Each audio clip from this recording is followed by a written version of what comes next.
সম্মানিত দর্শক, আসসালামু আলাইকুম। শুভেচ্ছা জানিয়ে শুরু করছি আজকের প্রতিবেদন। যে যেখানে বসে এই ভিডিও দেখছেন সবাইকে প্রাণঢালা শুভেচ্ছা। আর আপনাদের সঙ্গে আছি আমি রফিকুল ইসলাম। সুপ্রিয় দর্শক, আমি আছি গোয়ালিমান্ডা বেদেপাড়া। এখানে আমাদের দেখতে পাচ্ছেন আমার সামনে স্বপ্না আপা আছে। তার জীবনের ঘটে যাওয়া গল্প আমরা শুনবো। তো স্বপ্না আপা, আসসালামু আলাইকুম। ওয়ালাইকুম আসসালাম। কেমন আছেন আপনি? বলেন একটু আপনার জীবনের গল্পটা শুনি আমরা দর্শকদের। কেমন থাকবো ভাই, অনেকই কষ্ট আছে। কিরকম কষ্টে? অনেক কষ্ট আছে ভাই। বিয়ে করছেন আপনি? বিয়া করছি ভাই। কয় ছেলে মেয়ে? একটা ছেলে আছে। ভাইয়া কি করে? ভাই আর করিমালা বিক্রি করতো। এখন ভাই ফেলিয়ে দিয়ে আর একটা বিয়ে করে নিয়ে চলে গেছে। এখন বাচ্চা ডালিয়ে অনেক কষ্ট আছে। একটা মা আছে বুড়া, মা ডারে নিয়ে থাকি, বাচ্চা ডালিয়ে থাকি। মানুষের বাড়ি কাজ কাম করতাম। এখন বাচ্চা নিয়ে ভাই এই শীতের ভিতরে কাজ কামেও যেতে পারি না। মাডা আছে বুড়া মানুষ, কোনো রকম কাজ করে আই না, কোনো রকম চালায় খাই। বাচ্চা নিয়ে ব্যবসা করতে পারি না। মা কোনো রকম আনে দেয় খাই।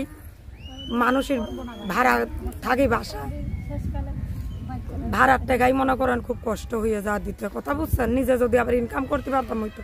স্বামীতে ফেলিয়ে দিয়ে গেছে গা, স্বামীতে কোনো খোঁজ খবর নেয় না, আর একটা বিয়ে করে গেছে গা। বাচ্চারাও কোনো খোঁজ খবর নেয় না, তালাক দিয়ে তুই একশোটাই চলে গেছে গা। তারপরও তালাক দিয়ে গেলেও তো বাচ্চা থাকলে মানুষের খোঁজ খবর নেয়, 10টা টাকা পয়সা পাঠায়। যে বউরে না দেয়, বাচ্চা আছে বাচ্চারা তো দিতে খাওয়ার কিছু টাকা পয়সা দেয়, তাও দেয় না। এইরকম একটু কষ্ট আছে বুঝছেন। আর মানুষের বাড়ি কাজ কাম যা করতাম আগে পরে, এই ঠান্ডার ভিতরে যেতে পারি না, কাজ কাম করতে পারি না। এই তো আজকে আপনি ক্যামেরার সামনে আসার কারণ কি? ক্যামেরার কারণে এই সামনে আলাম। কি কারণে আসলাম? এই প্রবাসী ভাইরা আছে, তারা যদি মনে করেন আমার এই খোঁজ খবর নেয়, আমার ই করে সাহায্যটা। তো স্বপ্না, আমি আপনার বিষয়গুলো শুনলাম, তো অনেক কষ্টই আছেন সেটা আমি বুঝতে পারছি। তো প্রবাসী ভাইরা যদি আপনার কেউ বিয়ের প্রস্তাব দেয় সেক্ষেত্রে কি করবেন?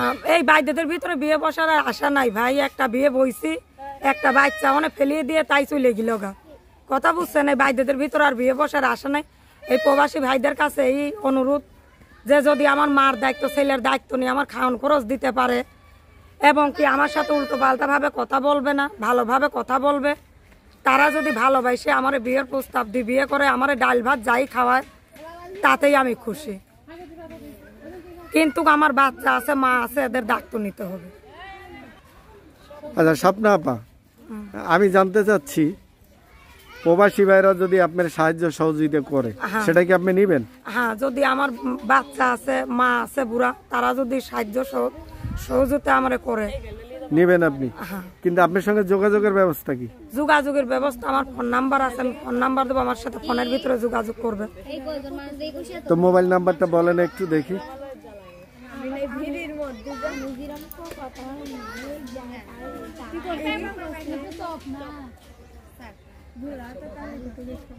নাম্বার দেবো, বলবো? হ্যাঁ বলেন, নাম্বারটা বলেন। 01 77 6